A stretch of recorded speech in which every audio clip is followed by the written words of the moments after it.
ให้เด้เดี๋ยวอันจะเอาไว้อยู่ไสจะบอกอันสถานที่เอาไว้เด้อบอกหาไปน้ำจุนแล้วเขาสิให้จุนเอามาให้ข่อยฝากไว้น้ำจุนละจุนอยู่บนเขตนอกได้ไหมเด้อแล้วแต่พอได้แต่ว่าตอนนี้ข่อยปวดแล้วข่อยบ่ฮู้ว่าเขาสิไปเอาคนอาจมอยู่ไสได้ตั้งแต่คนเอกโกสเน็กมานำเพราะว่าเราไปหอโรงเรียนแล้วเราหากเป็นไข้แล้วก็เลยเอามานำเลยไขมันโอบตับเนี่ยสิได้ใส่ยาล้างไขมันโอบตับ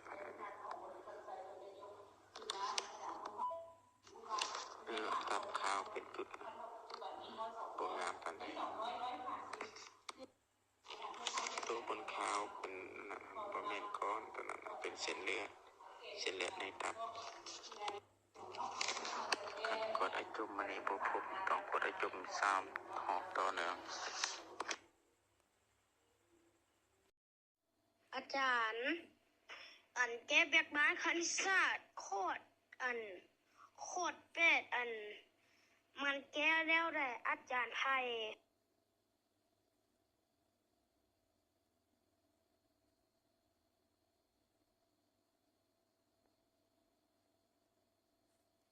เวียก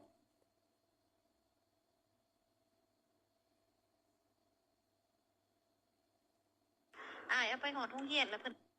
หากแล้วก็เอากลับคืนเมื่อโอ้ยขอบใจหลายๆเด้อครูคันเด้อคอยมาประชุมอยู่บ้านเกินแล้วบัดนี้เมื่อวานนี้เพิ่นหากเอาไปหอโรงเรียนแล้วเพิ่นหากแล้วก็เอากลับคืนเมื่อสวัสดีครูคันเฒ่ามังกรค่ำมันถือหมู่แต้มใส่เสื้อผู้ที่เบิด4โตแหละมื้อนี้เป็นโตที่4แต้มผู้ที่หลายเบิดหลังแหละจักแม่นหมู่อยู่ห้องแต้มบ่ล่ะว่าอยู่ไสเดี๋ยวสิส่งหาครูติดก่อนมากินข้าวน้ำข่อยมันสวยนี่นะแม่นบ่มีได้แม่สเน็กขอย่านแต้มใส่กันตอนแรงหั่นน่ะแล้วมื้อสวยนี้บ่ได้นอนเพราะว่าเพิ่นหันจดบนแฮนบ่แล้วแล้วข่อยจะย่างขึ้นไปเบิ่งเพิ่นว่าบ่แล้วคันบ่แล้วลูกจดให้มันแล้วเด้อคันแล้วไว้แล้วไปนอนเพิ่นก็ว่าโดยแล้วบ่แล้วพอดีฮอดโมงเข้าห้องก่อนแล้วมันผู้นางอยู่ทางหลังแต้มอ๋อนี่เขาเฮ็ดหยังแห่งซื่ออยู่เด้เพิ่นหั่นก็มื้ออื่นแล้วข่อยสิถามเพิ่นให้ดอกแล้วข่อยสิขึ้นไปแล้วข่อยสิไปถามเพิ่นให้บ่เป็นหยังดอกครูคันหัวแถหัวหวาหยังว่าแต่ว่าครบ4โตแล้วแต่มาทุกมื้อผู้นี้โตสุดท้ายตัวนี้เสือเพิ่นมี4โตมันบ่ออกซักจังได๋ก็มันก็ยังมีหัวอยู่พากันหัวควรกันแต้มก็แต้มกาคุยกาหำหยังว่ามีระบบเวลานี้นะเพิ่นให้มาเนาะพาหมู่ได้ให้มาเพิ่นละว่าหมู่ละว่าเอาดีตีว่าซั่นก็ตกใจเพิ่นให้แท้ให้ว่าแล้วแล้วพาเพิ่นไปถามออดี้แล้วว่าบ่ได้ตีว่าซั่นหมู่ก็ว่าบ่ได้ตีหมู่อยู่หน่วย4นำกันหั่นเขาละอนามัยห้องเพิ่นละว่าสเน็กมาอนามัยห้องสิแม่นคือสิแม่นเขาเว้าบ่ดีให้เพิ่นหั่นแหละแล้วเพิ่นละบ่มาอนามัยเอิ้นสเน็กมาอนามัยห้อง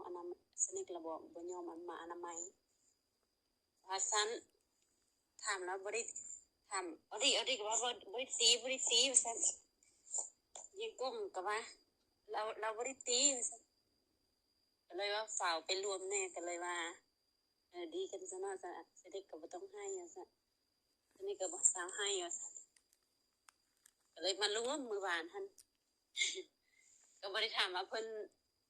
แล้วก็ถามมัน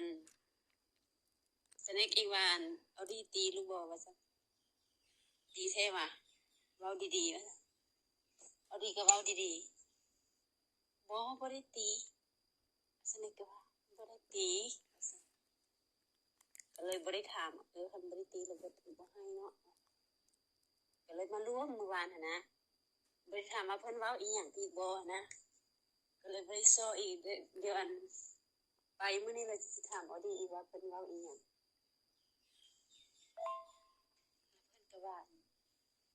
อาจารย์โทรหาแม่ให้หลานแน่ว่าซั่นก็เลยว่าหนูก็เลยว่าคันเพิ่นบ่ได้ตีก็ท่านก็เรียนหนังสือเพิ่นเนาะอีกจักหน่อยแม่จะมารับเนาะแล้วเพิ่นก็ว่าโดยว่าซั่นแล้วก็เลยไปเลือกเด้ยขอบใจได้หลายๆครูเพราะว่าอันมาเฮือนน่ะนะเพิ่นจมเลยไหายเลยว่าซั่นนั้น ว่าเฒ่าดีหั่นด่าว่าบ่แม่นติด่าว่าด่าเพิ่นน่ะนะก็สิเป็นเพิ่นขี้คร้านนั่นแหละเพิ่นบ่อนามัยห้องช่วยเขาตินี่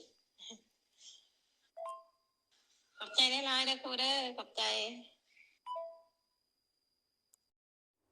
เท้าครูเท้าติหลงว่าเท้าสนิกนะเฮ็ดไม้ตีดอกแล้วเป็นจังซี่เราสิหาเท้าสนิกอยู่เท้าสนิกอันกลับก่อนว่าสิหาไปให้สักครูเบิ่งให้นี่นะ สบายดีต้องถามสเน็กเบิ่งดูว่าสเน็กได้ทุกไม้ตีดอกเท่าที่ลงบ่นะไม่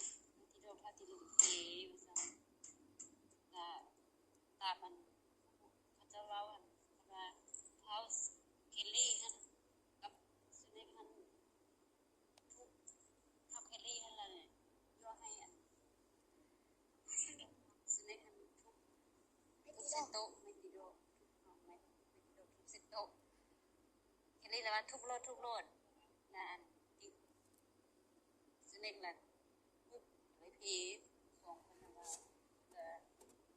ถาม สบายดีครูสอนอันถามเพิ่นหั่นเพิ่นแบบอันลูกกะลินกับเคลลี่อย่าลุมพี่เพิ่นว่าลูกอันบ่ได้เฮ็ดนะแม่ว่าซั่นลูกบ่ฮู้ไม้ที่ดอกแม่นหยังเพิ่นว่า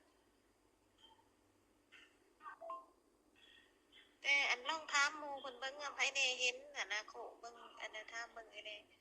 ผู้ใดเห็นหั่นนะตัวจริงมันเป็นแนวใดหั่นนะเป็นจังไดล่ะพ่อพันเอื้อแน่เด้อคันถามครูอันซื้อมาความจริงให้เอื้อแน่เด้อครูเด้อคันถามว่าอันแม่นหั่นนะให้แม่อันให้ที่ลงทะอันน่ะบอกว่าราคาเท่าใดหั่นนะแล้วสิโอนเงินให้แม่แล้วให้แม่พาไปซื้อ สบายดีเอ้ยเรื่องใหม่ตีดอกขนาดมันโบแมนสเน็กกับแคนดี้ทุกมันเป็นเท้าผู้ทอนซักกับคนประเสริฐเป็นผู้ทุกข์นะแล้วเท้ามีไม้ตีดอกนี่กับเพชรเป็นเด็กพิเศษได้แล้วเราไปเขาไปตีคนประเสริฐก่อนบอกประเสริฐจะมาทุกข์โบเป็นอย่างเรื่อยโบแมนสเน็ก